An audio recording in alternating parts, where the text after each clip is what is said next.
of things that is beneficial for the 1-1, yung attack speed, yung life steal. So, nadadagdagan yung aggression niya sa lane. Oh, so ito yata yung isa sa mga makikita natin sa buong MPL na medyo hindi agad nakakabigayin, pero depende yan kasi sinisimulan na yung pagong. Ayun na, nagamit kagad dito yung Crimson Beacon habang si JP ay nabitawan yung kanyang Revitalist na ilayo. Itong si Zaida, napasa sa 30% yung buhay ng pagong at makukuha ng ni Carlito. Si JP ba magiging sakripisyo pero makakuha pa sila ng kill. Yawi napatumba pero doon yung combo mula kay Tremor TZ. Pero nakasa pa na, grab. Alis mo lang din si Sanford. Pwede ng Earthstrike ay naibitaw ni Sanji to zone out yung mga miyembro na hahabol pa dito kay San. Medyo, kalmadong team fight para sa dalawang teams natin. But definitely nakuha dito ng TLPH. Yung Turtle para niyakap nila yung TNC kanina. At medyo kalmado lang din muna yung ating mga XP laners, the usual.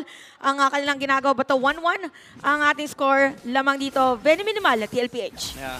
Yung zone na ginawa ng TLPH, they just understand na hindi pwede lumapit dito yung Suyu dahil medyo overwhelming yung magic damage na meron dito yung TLPH. You have the Farsa, you have the Glue, the Gatot Kacha as well. So nararamdaman ni Zaida yung mga magic damage even under the immortal form.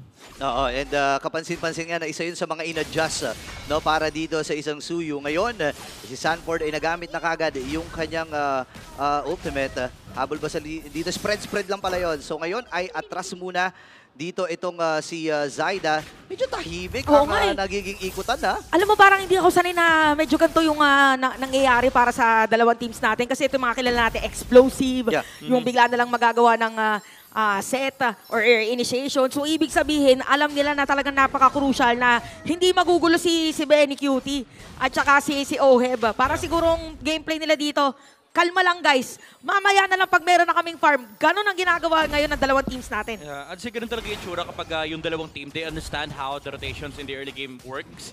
Namamatch nila yung isa't isa. Actually, kanina pa nagkakaroon ng hidden war between JP and Yawi, yung kontrolan sa bush. Na bibigyan nila ng spasyo dito si Zaida at si Carl TZ makapag-farm. Walang invade na masyado nangyayari. So parang yung laban, nangyayari naman siya. Hindi lang natin makita kasi control lang talaga ng mga jungle camps. Parang medyo mind games lang. Mind games ka lang talaga na inaaurahan mo yung isang team ay nakapwesto na naman. Di ba sinimulan natin na dun sa mind games ni Yawi at ni JP. Pero ngayon parang pupwesto ng mga players natin, TLPH and TNC, parang maghahanap lang muna sila ng perfect timing kung kailan papasok. Makakasecure na si Zaida na kanyang purple buff. Ginamit na rin dito yung Feather Airstrike para kay San. Ang linis ng execution ng lahat. Dyan na, nagitamit daw ng kagi ultimate habang JP ay pumasok with that ultimate. Ngayon naman si Cartese ay nababara na rin. Tumama yung sibat. Ngayon atras muna dito ang Team Liquid Philippines pero hawak pa rin ang TNC.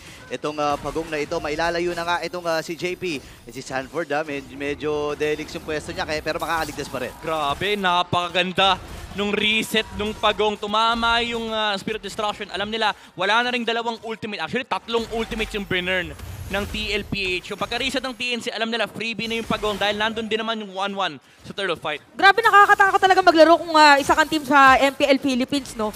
May chance na sobrang aggressive pero hindi. Pero ito, kalmado lang yata. Bottom lane. O, di ba? Okay. Magkakaroon ng poke pero alam nila na kailangan umatras, kailangan umalis. Oo nga eh. Tsaka ibibigay na ata nila itong bottom lane kay Carl TZ. So, sasama na si Sanford sa mga magaganap. Pero sabi ni Carlito, sige na, atrasan na natin. Pero nagamit kagad si Navi Islam. Pasok din si Sanford. Grab ay nagamit. Pero dadalhin din sa may gilid. Kulang ata ng reinforcement mula dito sa Team Liquid Philippines. Kung sila yung nagamit na rin, JPA kailangan ng umatras. Si Lancy, ako binibit-bit. Pasok din. Kagad si Yawi. Ngayon si Benny ba makakuha? Hindi. Si Lancy nakakuha nung kill na yun. Pasok na naman si Sanford dito. Oheb yung maatras. Nagamit din yung Crimson Beacon. Para kay Lancy, ang bilis maubos ng mana. Atraso muna dito ang Team Liquid. Same with TNC. Walang mamamatay. Pero yung top ang laking spasyo para kay Zaida.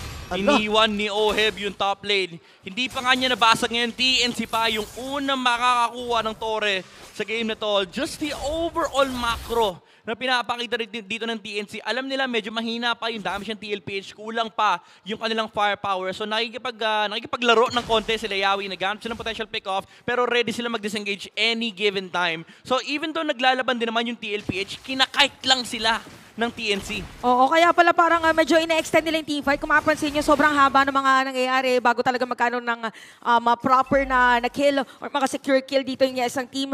So another objective na naman para dito sa ating dalawang kupunan. So parang papantayin lang din ni Cartese doon sa may top lane na dahil free-flowing yung kanilang minion doon. At parang ready na ba kayo sa 5v5? Dahil kung mapapansin natin, nakapwesto yung lahat ng mga players natin on this turtle. Pero tingnan natin kung anong gagawin dito Okay. ng mga players. Yawi dito umaabang din. Inaabangan niya ang pagkakataon na makita itong si Carlito. Ngayon pumasok ni Sanford. Tyler siya AOG! gamit. Andito yung AOG. Naku, nagkatamaan na, nakalipad. Si Benny Cutie Carlito ay nakakuha ng kill. Pero habulin pa dito si Benny. Andun tatapang Cyclone Eye. Sanji with a kill. Atras muna si Saida dito pero makakaligtas din. Sabi ni Carl, sige, turn nga tayo dito kay Lancy. Kaya lang buhay pa rin at binababara ng Lantern. Pero ang nagwagi doon sa pagong ay ang TNC pa. Oo, so ngayon, yes, nakakuha ng turtle, pero TLPH lamang pa din in terms of gold. Ano na ba ang pinakalagay nung game natin ngayon? Well, TLPH, sila ngayon yung lumamang talaga ng sobra doon sa engagement na yun. Especially na nakakuha sila ng dalawa, they only lost one hero. And then yung mid lane control ay napunta pa sa kanila. This allows TLPH to just roam around the map, kunin yung ibang jungle camps dito ni Zaida. So dito na mag-i-start yung chokehold na pwedeng gawin dito ng TLPH kasi dito naman dito mo na makikita yung pendulum na magmi-mid tapos lilipat ng lane, magmi-mid ulit. So TNC, they have to find kailangan sila makaharap ng clapback against TLPH kasi kapag nagsimula yung momentum na yun, yung swing na palipat-lipat ng lane yung TLPH, baka umabot tayo sa point na sobrang late game na ang mataba na yung Moskov. Oo nga, tsaka parang dito nililinis na lang nila yung mga pwesto eh. Parang hindi na nila mapipigilan later on. And speaking of Moscow, by the way, nagamit na dito ni Oheb yung kanyang Purify. Gusto siya na sang setupan kanina ni Yawi. Probably pinilit nila. Napakasakit yung Feather Ursa, pero bibit-bitin. Purify, nabitaw na kagad dito ni Sanji. Atras muna si Sanford. Nagsasama-sama ang mga miyembro ng TNC habang doon sa may bandang itan. Lancy, chinecheck lang niya yung mga bush kung may mga nagtatago bang cavalry dito sa may mga parte na ito ngayon. Si Sanford lamang nagpapakita, same with JP. Tago pa rin ang impormasyon ng ilan sa mga miyembro ng TLPH. Oh, tingnan natin ngayon kung itutuloy ba to, i-reset. So napaka-importante ng mga position ng dalawang teams Sa bottom, natin. Habang ginamit ng Spear of Destruction, kanina tatama, lalabas ba sa Moscow? AOG, nakuha na kagad ni Sana yung unang Lord ng laban. Naman si Sanji! Ay, nakuha din with the Feather Race Swag. JP nakapatay. Oheb naman ay makakuha din ang kill. Habang si Carlito ang lilinis. Apat ang laban tumba. Atras muna si Lancy. At sa isang iglap lang, nakikita natin ngayon, nasisira na ng Torrent TLPH sa may gitna. Ito na ba yung final lap nila para sirain lahat ng mga tore ng TNC? Wala, minamadali ata ng CNC ito. Though mayroon pa namang sabog, mayroon pa namang blessing doon sa may bandang gitna. Pero sasalubungin na ng Team Liquid Philippines itong unang Lord ng laban. Hindi rin napakinabangan ng TNC yung nakuha nila. Oo, kakaibang Lord turn yung ginawa ng TLPH. Perfect execution mula kay Oheb, kay JP. Napakaganda nung latag nung kanyang AOG. And for TNC, even though sila yung nasa pwesto, no, ang kinaganda kasi sila ng TLPH, hindi ka re-respetuhin yan. Kung pag nakita kong pwede kayong pasukin, pwede talaga kayong pasukin. Ayan, no, grabe, napakahapdi na rin talaga. Yung magic damage na nanggagaling dito sa Team Liquid Philippines ay sobrang taas. Dumating sa punto na kahit yung mga frontliners ng TNC ay hindi tumatagal, eh, no? Oh, tsaka parang yung play ngayon ng TLPH, parang may isa nagka-countdown na 3, 2, 1. Tsaka sila papasok lahat. Very coordinated. Yung gusto natin sabihin para dito sa side ng TLPH. For TNC naman, parang gusto nila gumawa na ganun din. Okay, si Sanford naman na mapipili nila dito. Bubuhatin ba? Nabuhat. Apat of the guardian na gamit. Pang-counter engagement. Nakalipad! Itong si Benny Cutie pero lumaban na si Carlito versus 4. Kaya lang mabibit-bit siya ni Lancy. Walang malakas sa marami, papi. At Team Liquid Philippines ay kailangan ng umatras. Okay, dalawa nakuha dito ng TNC. Maganda ba yun na para sa, or effective ba yun para sa TLPH? Yung nangyari yun? I would say no, kasi maganda sana nakuha nila yung tower sa may bottom lane. Although napababa nila yung HP, pero ang effect kasi na nawala dito yung dalawang miyembro nila is pwedeng mag-overtake ng mapa dito yung TNC. And it will allow Zaida to have this recovery kasi laki nung laki nung gap between Carl TZ and Zaida. Yung Joy and Suyu ay talagang importante yung matchup na to for these two teams. Kasi for Zaida, kailangan niya na even if hindi siya even if hindi siya nag-survive sa mga team fight, at least makapag-provide siya ng necessary team fight damage. Pero ito, inahahabol siya. May plano, hoy. Grabe. Dahil alam nila ngayon na nagamit na Spear of Destruction, parang it's go time for TNC. Ayan, nilaban na nga Chinamis na may nagamit na si Daddy JB at ang ipapartner sila pero pumasok na rin itong si Sanford with a grab. Ngayon naman si Yawi ang mauunang mamamatay sa kamay ng Team Liquid Philippines. Si Carl TZ dito yung intercept. I-intercept ata. Ngayon si Carlito ay kailangan na yung matras gamit yung electrifying beats. Pero liliko muna ang Team Liquid at hahanap ng mga resources na malapit sa kanila. Okay, akala natin kanina yung side ng TNC ang may paggulat na play pero nabaliktad pa. Even yung hindi na-secure naman. Dito na yung side yung kanyang orange buff. Although 10 seconds for this Lord. Nakasira pa ng Torre yung TLPH. Ang sakit sa bangs nung nung Feathered Airstrike ni Sanji. Ramdam na ramdam no? Ang laking problema niyan sa totoo lang. Oo, nahihirapan na. Tsaka alam naman natin na nabawasan talaga ng husto yung magic resistance no, ng isang immortal form para sa isang Suyu. Ngayon, yung Lord ay hahawakan ng Team Liquid Philippines at nagre-ready rin naman ang CNC. Meron naman sila information with 3 Martizi. So si Awi nakaabang din sa kanyang biglang pagtalon. And Lanzi! Si Sanford yata ang bibigyan nila pero ready dito PLPH. Ayun na, nabitaw na kagad yung Tsunami Snap. Pero ito yung counter engage mula sa Team Liquid Philippines makakalipad. Ngayon naman ay itong si Team Liquid Philippines ay magda-turn. Namatay na si Benny Cutie. Dalawang napatumba para sa TNC Pro Team.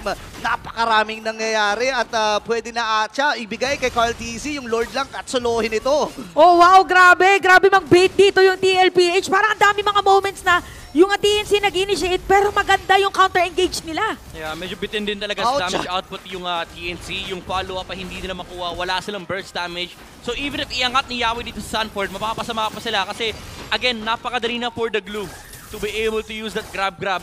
Nakikita natin ilang beses pagtalon ni Yawi, nandun kaagad si Sanford sa ulo niya.